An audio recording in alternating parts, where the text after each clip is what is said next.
Hello students, last class में हमने addition of vector के दो लॉ पढ़े थे। एक तो triangle law of vector addition था और एक parallelogram law of vector addition.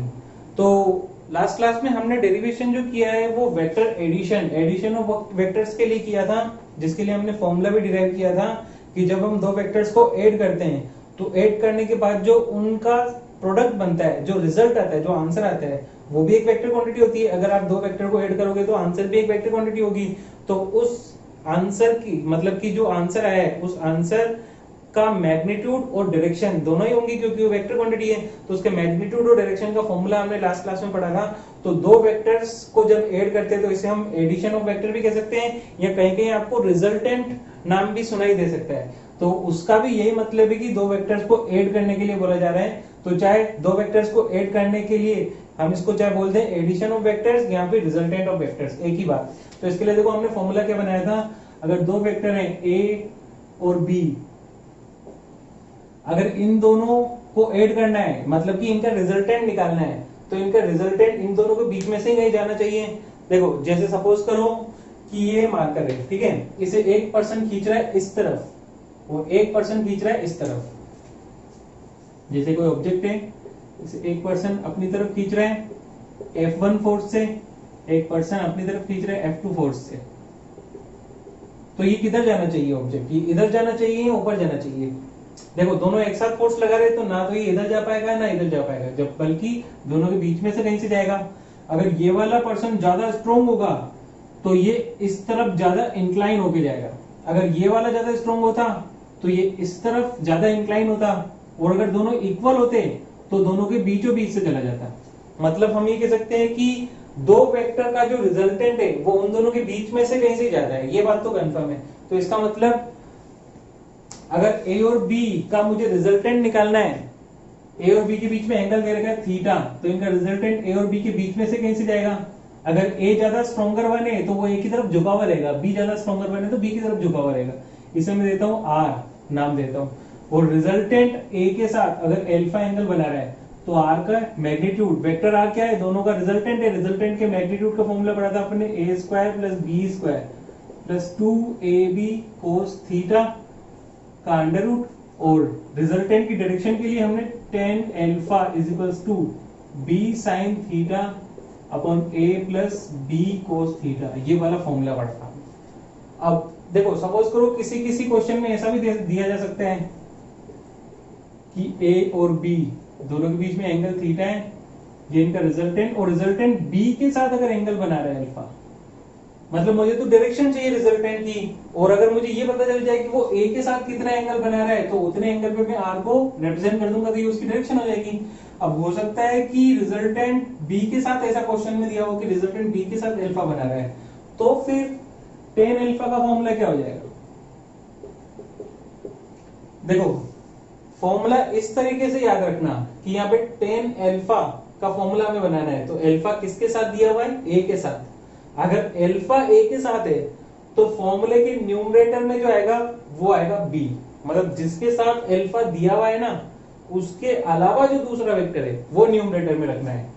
अब देखो अगर अल्फा बी के साथ दिया हुआ है तो इसका फॉर्मूला हो जाएगा a sine theta upon b plus a cos theta, इस तरीके से। तो आपको ये चीज ध्यान में रखनी है कि जो रिजल्टेंट वेक्टर है वो किसके साथ एंगल बना रहा है। अल्फा अगर ए के साथ है तो ये वाला फॉर्मूला, अल्फा अगर बी के साथ है तो ये वाला फॉर्मूला। मैंने कुछ भी नहीं किया है, बस ए को बी से रिप्लेस कर दिया है। तो ये चीज आपको ध्यान में रखनी है, छोटी छोटी जो चीजें हैं ये आपको ध्यान में रखनी है जब हम क्वेश्चंस कर रहे होंगे। तो अब आज की क्लास में हम क्वेश्चंस करेंगे इससे रिलेटेड, तो उससे क्या आपकी प्रैक्टिस होगी, आप बाकी क्वेश्चन भी खुद से कर पाएंगे। तो सबसे पहला क्वेश्चन ले लेते हैं, question number 1। If two vectors of same magnitude, या फोर्स ले लेते हैं, if two forces, क्योंकि फोर्स भी एक वेक्टर क्वांटिटी होती है तो मैं फोर्स ले रहा हूं, forces of same magnitude F are acting at angle 120 degree with each other. Find पहला मैग्नीट्यूड, दूसरा डायरेक्शन ऑफ रिजल्टेंट वेक्टर। जो दोनों फोर्सेस का रिजल्टेंट होगा उसका मैग्नीट्यूड कितना है, डायरेक्शन क्या है, ये हमें बताना है। तो सिंपल सा क्वेश्चन है, हमें जो फॉर्मूला पता है वो हमें अप्लाई करने हैं। देखो इसका एक डायग्राम रफ स्केच बना लेंगे हम। क्वेश्चन में जैसा बोला गया है, एक फोर्स है एफ मैग्नीट्यूड का, दूसरा फोर्स भी है एफ मैग्नीट्यूड का, दोनों के बीच एंगल है 120 डिग्री। तो इनका रिजल्टेंट इन दोनों के बीच में से कहीं से जाएगा, ये हमने आर दे दिया। तो रिजल्टेंट के मैग्नीट्यूड का फॉर्मूला क्या पढ़ा है हमने, मैग्नीट्यूड का फॉर्मूला पढ़ा है R equals to A square plus B square plus 2ab cos theta का अंडर रूट। तो यहाँ पे a मतलब पहला वाला वेक्टर, पहले वाले वेक्टर का मैग्नीट्यूड कितना है f, तो मैं लिख दूंगा f स्क्वायर। दूसरे वाले वेक्टर का मैग्नीट्यूड भी उतना ही है f square plus 2f into cos 120 degree.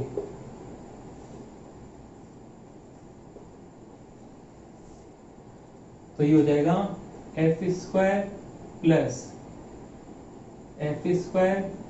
2f square, cos 120 degree की वैल्यू होती है माइनस के 1/2। तो हो जाएगा f square plus f square, 2 से 2 कैंसिल, माइनस के f स्क्वायर। तो एक f स्क्वायर से एक f square cancel, f square का अंडर रूट करेंगे तो आ जाएगा f। इसका मतलब इनका जो रिजल्टेंट होगा उसका भी मैग्नीट्यूड f के इक्वल ही होगा। ये तो था मैग्नीट्यूड। अब आ जाते हैं डायरेक्शन पे।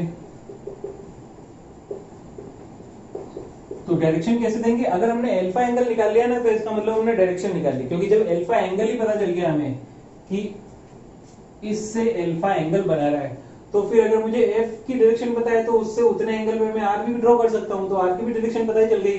तो डायरेक्शन का यहाँ पे इंडिकेशन है, डायरेक्शन से ये बताना चाह रहे हैं कि आप अल्फा निकाल के बता दो किसी भी एक वेक्टर से, चाहे इससे चाहे इससे। तो मैं इस वाले वेक्टर से अल्फा निकालना चाह रहा हूं।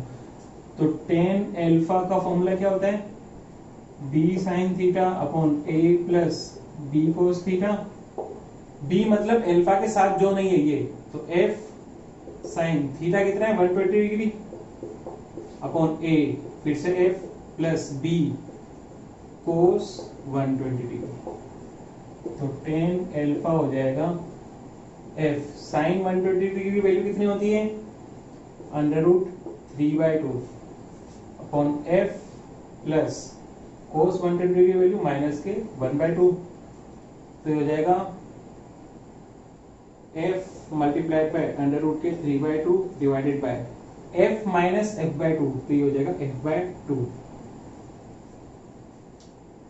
तो f से f कैंसिल, 1/2 से 1/2 कैंसिल, तो tan अल्फा की वैल्यू आ गई हमारे पास अंडर रूट 3, और अंडर रूट 3 तो tan 60 डिग्री की वैल्यू भी होती है। तो यहां से कंपेयर करने के बाद हमारे पास अल्फा आ जाएगा 60 डिग्री। इसका मतलब जो रिजल्टेंट होगा F और F, इन दोनों फोर्सेस का जो रिजल्टेंट होगा वो देखो 60 डिग्री बना रहा है। यहाँ से टोटल एंगल 120 डिग्री, देखो दोनों इक्वल है, ये भी F है ये भी F है। तो जो रिजल्टेंट दोनों के बीचों बीच से जाएगा। अगर ये सपोज करो 2F होता, ये F होता, तो रिजल्टेंट थोड़ा इस तरफ इंक्लाइन होके जाता। तो इस तरीके से हम कैलकुलेशंस करते हैं। जो रिजल्टेंट है उसका मैग्नीट्यूड और डायरेक्शन हमने निकाली है। इसी तरीके के और भी क्वेश्चंस करते हैं। ये क्वेश्चन आपको नोटबुक में लिखने हैं और कुछ क्वेश्चन जो मैं ग्रुप में सेंड करूंगा वो आपको उससे भी करने हैं।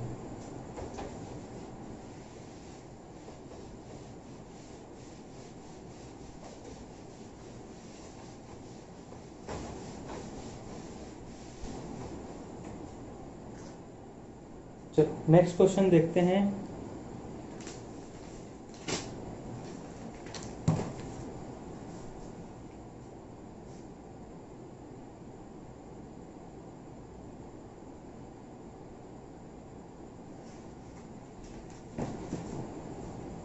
Question number 2. If two forces of magnitude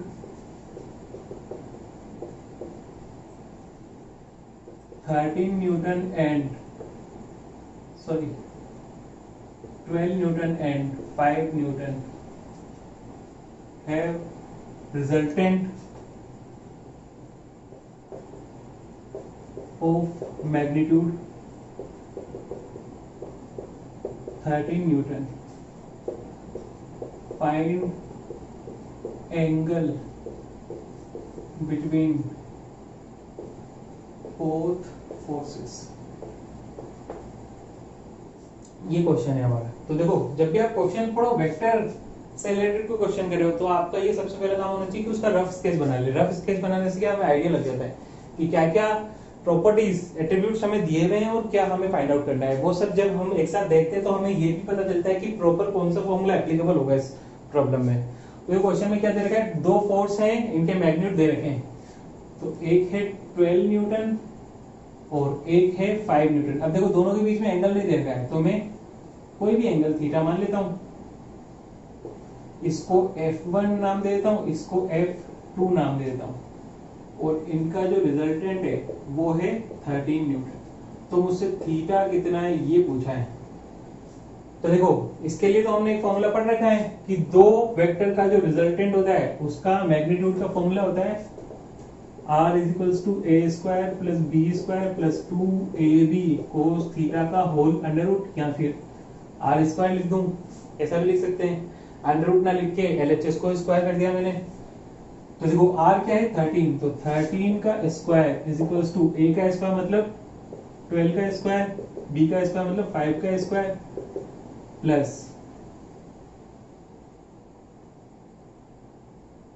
2a की वैल्यू है 12, b की वैल्यू है 5 इंटू कोस थीटा।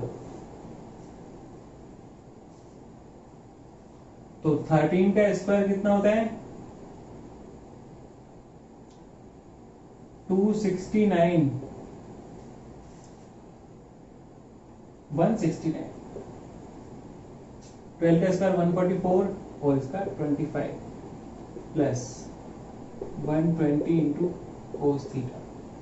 तो 144 प्लस 25 करें तो कितना आएगा 169। तो 169 is equals to 169 plus 120 cos theta. 169 से 169 cancel, 120 into cos theta is equals to 0। 120 को उधर ले जाए तो cos theta is equals to 0। 0 के साथ 120 को डिवाइड करेंगे तो भी आंसर 0 आ जाएगा। और कोस थीटा की वैल्यू 0 कब होती है, कोस 90 डिग्री पे, तो यहाँ से थीटा आ जाएगा 90 डिग्री। इसका मतलब F1 और F2 के बीच जो एंगल है वो 90 डिग्री है। मतलब कि अभी तो रफ स्केच है, जब हमें क्वेश्चन पता चल गया तो फिर हम इस तरीके से बनाएंगे। F1 इतना, F2 इतना, दोनों के बीच में एंगल 90 डिग्री। तो आंसर हो जाएगा दोनों के बीच में एंगल है 90 डिग्री। इस तरीके से क्वेश्चन हुआ। और क्वेश्चन देखते हैं।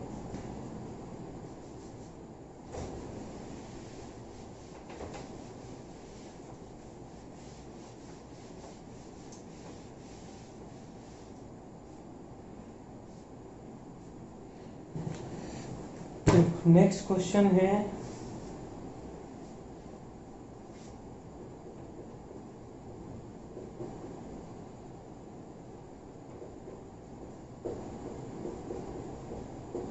sum of two vectors force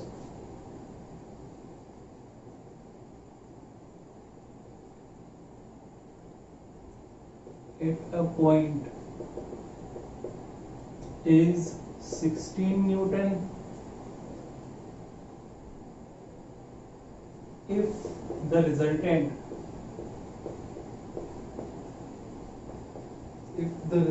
force is 8 Newton and its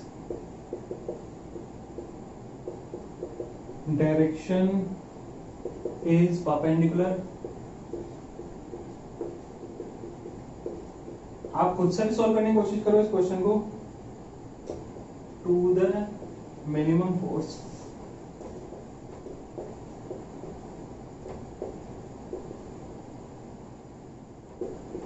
then forces are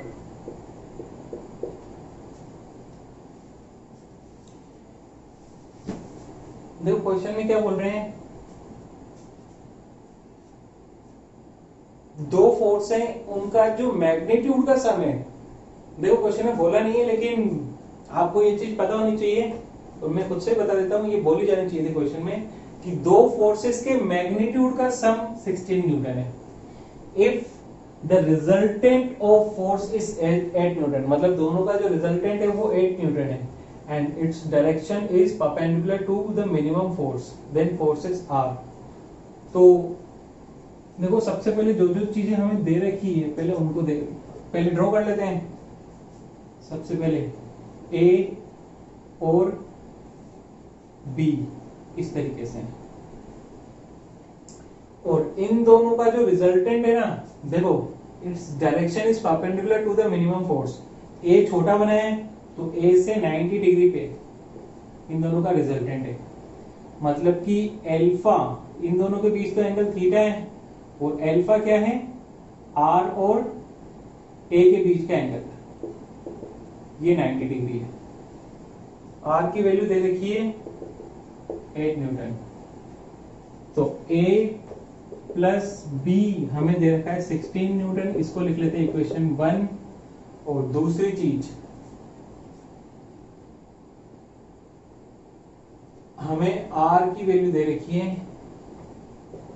8 Newton, और तीसरी चीज क्या दे रखी है कि resultant is perpendicular to the minimum force. तो देखो एल्फा की वैल्यू दे रखी है 90 डिग्री, ये तीसरी चीज, ये तीन चीजें हमें क्वेश्चन में दे रखी हैं जिन्हें हमने इक्वेशन के थ्रू लिख लिया है। अब देखो एल्फा का फॉर्मूला पता है हमें, टेन एल्फा का फॉर्मूला क्या होता है, B sine theta upon a plus b cos theta, ये फॉर्मूला होता है। अब एल्फा की वैल्यू है 90 डिग्री, तो tan 90 degree is equals to b sine theta upon a plus b cos theta, और 10 90 डिग्री वैल्यू कितनी होती है, 1/0, इनफाइनाइट होती है 10 90 डिग्री वैल्यू, तो इसे मैं 1/0 लिख सकता हूं। तो क्रॉस मल्टीप्लिकेशन कर देते हैं, ये चला जाएगा 1 के साथ, a plus b cos theta is equals to 0, क्योंकि 0 को जब b साइन थीटा से मल्टीप्लाई करेंगे तो आंसर 0 ही आएगा।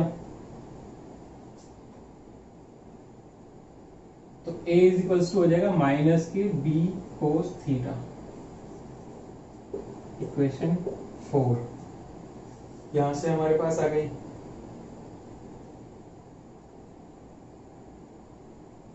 तो अगर a की वैल्यू में इक्वेशन 1 में पुट कर दूं,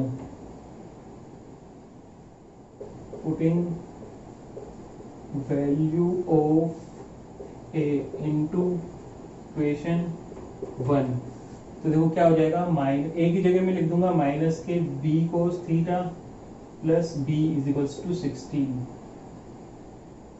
तो b 1 minus cos theta is equals to 16।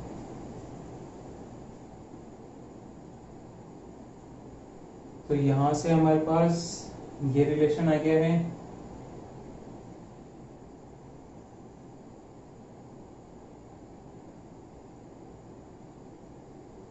ये तो करने की जरूरत ही नहीं है, बस यहीं तक ठीक है। चलो आगे बात करते हैं। अब देखो रिजल्टेंट का फॉर्मूला लगाते हैं। रिजल्टेंट का फॉर्मूला क्या होता है, R square is equals to A square plus B square plus 2ab cos theta, ये फॉर्मूला होता है। तो r की जगह तो हमें वैल्यू दे रखी 8, तो 8 का square is equals to a square plus b square plus 2 into a। अब देखो b cos थीटा की जगह में क्या लिख सकता हूँ, अगर माइनस को मैं उधर ले जाऊं तो b cos theta minus a के इक्वल है, तो ये b cos थीटा की जगह में माइनस a लिख देता हूँ। तो यहां से देखो क्या हो जाएगा हमारे पास, 8 का square 64 is equals to a square plus b square minus के 2a स्क्वायर, तो 64 is equals to b square minus a square हो जाएगा, माइनस के 2 square plus a square is equals to minus के a स्क्वायर, तो 64 is equals to b plus a into b minus a, तो b plus ए की value तो हमें दे रखी है 16 इंटू बी माइनस ए, तो 16 4 जा 64, तो b minus a is equal to आ जाएगा 4, और b प्लस ए दे रखा है कितना 16, तो दोनों को अगर मैं ऐड करूं तो ट्वाइस ऑफ b, ये तो कैंसिल हो जाएगा, ये हो जाएगा 20, तो यहाँ से मुझे b की वैल्यू मिल जाएगी 10, और अगर b की वैल्यू 10 इसमें पुट करें तो a की वैल्यू कितनी आ जाएगी 6, क्योंकि a प्लस b 16 है ना, b 10 है तो a को 6 होना पड़ेगा, दोनों का सम 16 हो गया। अब देखो मुझे a की वैल्यू भी मिल गई, b की वैल्यू भी मिल गई, तो फोर्सेस हो जाएंगे 6 एंड 10 आंसर, ये आंसर हो जाएगा हमारा। एक बार मैच कर लेते हैं, 329 में 6 एंड 10 न्यूटन, तो ये वाला आंसर करेक्ट है हमारा 6 एंड 10 न्यूटन। तो ये हमारा क्वेश्चन हो गया, अच्छे से समझना है इस क्वेश्चन को, क्योंकि ऐसे और भी क्वेश्चन हमें करने आगे, तो इन चीजों को अच्छे से समझना आपके लिए जरूरी है। चलो अब आगे चलते हैं।